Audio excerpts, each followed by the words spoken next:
right, welcome back to ABA Exam Review and the continuation of our RBT Exam Practice Question Series, where we're going through another set of questions together and breaking them down. If you're new to the channel, welcome. If you're returning, welcome back. Please like and subscribe. Check out btexamreview.com for all of our study materials, including our combo pack. When you pass your exam, let us know so we can include you in a Sunday shout out. Work hard, study hard. Let's get going.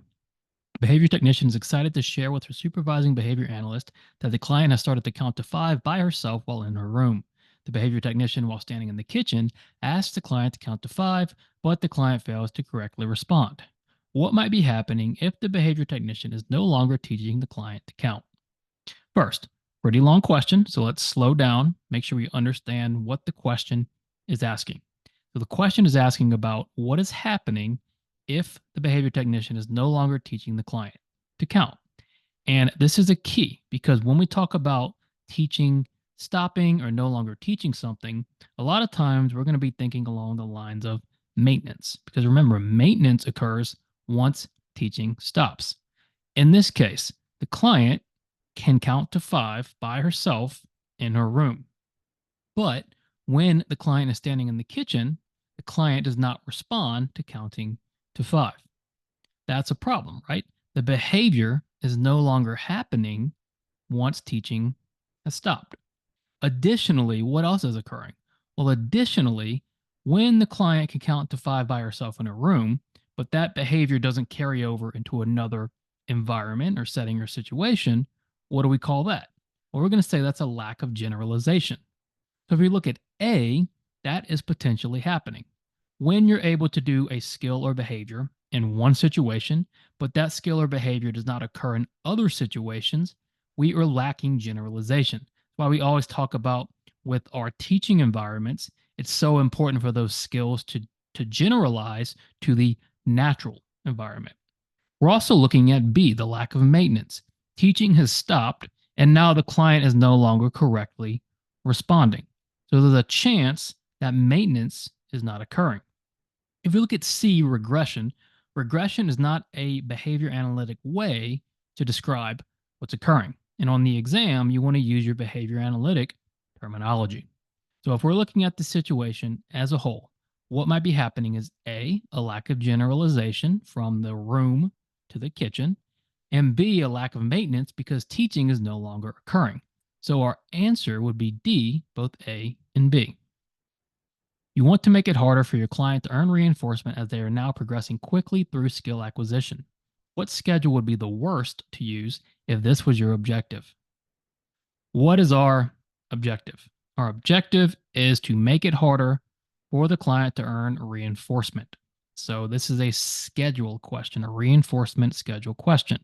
Our reinforcement schedules tell us when reinforcement should be delivered, how often reinforcement should be delivered. And by changing reinforcement schedules, we can increase the response requirement, the effort. We can make it harder or easier to earn reinforcement. In this case, we want to make it harder to earn reinforcement as they progress through skill acquisition. Essentially, we're fading out the reinforcement schedule, right? When you start fading reinforcement schedules, you're making it more difficult. You're reducing the amount of reinforcement. And so if this was the objective, what's the worst schedule to use if we want to make it harder to earn reinforcement? A continuous schedule. What's another way to say continuous schedule? Well, a fixed ratio 1. Most reinforcement schedules are what we would call intermittent. Continuous schedule is only one, and that's the fixed ratio 1, where every single response is reinforced. It's the easiest schedule to gain reinforcement on. And so a continuous schedule is definitely not going to make it harder to earn reinforcement. If we look at the variable interval, the fixed ratio, and the variable ratio, depending on where you set those at, the reinforcement is going to be delivered at different times for different responses, for different efforts, right? But if we're looking at the one that's going to be easiest, it's by far the continuous schedule, because the continuous schedule is going to be that fixed ratio 1, where every single response is reinforced. And so that's not going to make it harder by any means, since that's the easiest schedule there is. So remember, again, the continuous schedule is our fixed ratio 1. Every other schedule is intermittent. You don't normally drink white wine as you prefer red, but today your favorite podcast host was talking about how much they like white wine. You go to the store and get a bottle of white wine to drink tonight. The podcast host talking about the wine is functioning as a what? So we're talking about the podcast host relative to talking about the wine. And so, what occurs before, after, as a result of this podcast host talking about the wine?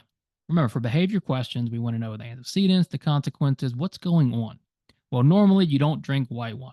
Today, however, this podcast host started talking about the white wine. All of a sudden, you go to the store and get a bottle of white wine. Now, why is that? Normally you drink red, even though when you go to the store, white and red are both available. So, has the podcast host talking about the white wine changed the availability? Well, no, because the only way you know if it's available is if you're actually at the store. What the podcast host did by talking about the white wine was increase the value of getting that wine. It made you want that wine. So when we talk about something increasing the value of another stimulus, of a consequence, or making you want something, what we're typically talking about is a motivating operation. The difference between a motivating operation and a discriminative stimulus is a discriminative stimulus, or an SD, signals something is available. So if you're listening to this in your car and all of a sudden you really want white wine, well, that doesn't mean it's available at that point. You're in your car. You need to get to a store, right, where you can buy the wine. Then there's an SD for wine available. The podcast host is not making the wine more or less available, but they are making you want the wine more. They're increasing its value. So it's functioning as this motivating operation. It isn't a prompt, right, because it's not happening after a response, okay, or I should say before a response after the antecedent or the SD, and it isn't a consequence, right, because it's happening prior to you buying this white wine. It's making you want the wine more. The podcast host talking about the wine is functioning as a motivating operation. You're chopping onions to put in your dinner tonight and you cut your finger. You grab a band-aid and put it on, which stops the bleeding. You always put a band-aid on when you get a cut. Why do you do this? These are some of the more difficult consequence questions to understand, and it really tests your ability to identify the response, consequence, and the result of the consequence. So we're looking at you putting a band-aid on when you get a cut. The antecedent is what? It's getting a cut. Cut your finger. In response, what do? You grab a band-aid and you put it on. What is the consequence of putting that band-aid on? The bleeding stops. The bleeding is removed. You escape the bleeding. Why do you continue to do this? Well, one, since your behavior continues, this is clearly reinforcement because punishment would decrease this behavior. But we can rule out punishment. Always start there. Is your behavior continuing? Is it increasing? Or is it decreasing? If it's decreasing, it's punishment. If it's increasing, it's going to be reinforcement. Unless, of course, we're talking about extinction, what you're not. So we know we're looking at reinforcement. And what type of reinforcement? Well, what was the consequence? The consequence, the bleeding stopped. You escaped the bleeding. And so when we remove something, when we stop something, when we escape something, we're talking about negative here, right? Because negative means we're removing. And negative reinforcement is associated with escape and avoidance. The consequence of putting that band-aid on is we escape the bleeding. We've stopped the bleeding. So why do you do this? Why do you put a band-aid on when you get a cut? Well, because of negative reinforcement. Negative reinforcement questions, out of all of our consequences, I believe, are the most difficult because you really got to identify, all right, what is my consequence? What's occurring as a result of that consequence? I'm removing something and my behavior is increasing, right? And so we have to really, really think about that. Put the band-aid on, you remove the bleeding, you escape the bleeding, you stop the bleeding. It's negative reinforcement. Tate brings into his clinic a huge box of toys that he picked up over the weekend. Start the day, he tells his learners to line up in a straight line. Each learner takes a turn picking from several different items on a table. Once that item is chosen, the next learner steps up and picks an item from the array. What does this most resemble? So we're looking at Tate and his strategy here, right? So, what is the strategy? He's got a huge box of toys that he picked up, and he tells the learners to line up in a straight line. So, one at a time, learners are going through and taking a turn picking from several different items on a table. Immediately, when you hear that, when you hear where we have several different items in an array or on a table, and we're picking items from those array, you should think preference assessment and you should think multiple stimulus preference assessment. Think about our types of preference assessments. We have pair choice, which is when we are comparing two, or we're identifying preference that have two stimulus at a time, stimuli at a time. We have a single choice where we're offering one at a time. We have a free operant where it's just the natural setting. And then we have typically three or more on a table, which is going to be multiple stimulus. So it appears to be some sort of multiple stimulus preference assessment. So what happens when the learner takes the item? Well, once that item is chosen, the next learner steps up and picks an item from the array. That item is chosen and it's gone, right? And nothing is replacing it. So what does this most resemble? A paired choice preference assessment. Well, like we just said, with the paired choice assessment, you're offering two items at a time and having the learner pick one. We're not doing that here. We've got several items on the table. With the free operant assessment, we're doing it more naturally, right? Again, not what we're doing here. Line up in a straight line, pick from a table. Very contrived. We know it's a multiple stimulus. With replacement would be an item is chosen, it's put back, all the other items are replaced. We're not doing that here. In this case, item is chosen, it's removed, nothing is replaced. So what we're looking at here is a multiple stimulus without replacement preference assessment.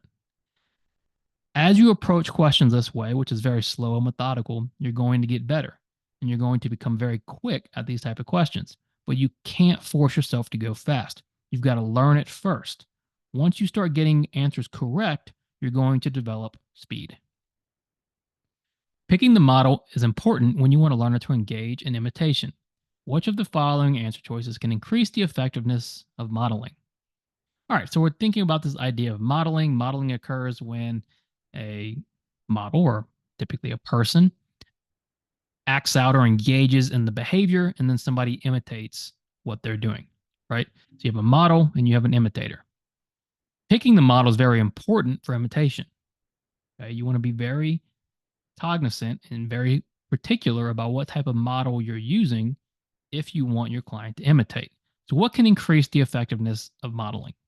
A, pick a model that has similar characteristics to the learner. Absolutely, right?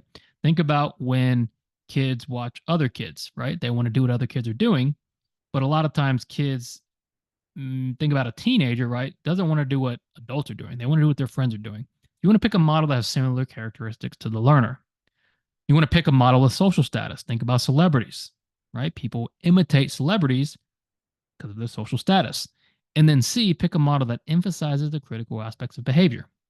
Of course, if we've got a complex skill, we want to emphasize what's critical. So we want our model to know what they should be putting an emphasis on during or while that modeling is taking place. So what can increase the effectiveness? Well, A, pick a model that has similar characteristics to the learner. B, pick a model with social status. And then C, pick a model that emphasizes critical aspects of behavior. All right, thanks for watching. Check out btexamreview.com for all of our study materials. That link is in the comments below. Subscribe if you aren't already. When you pass, let us know. Work hard, study hard. See you soon.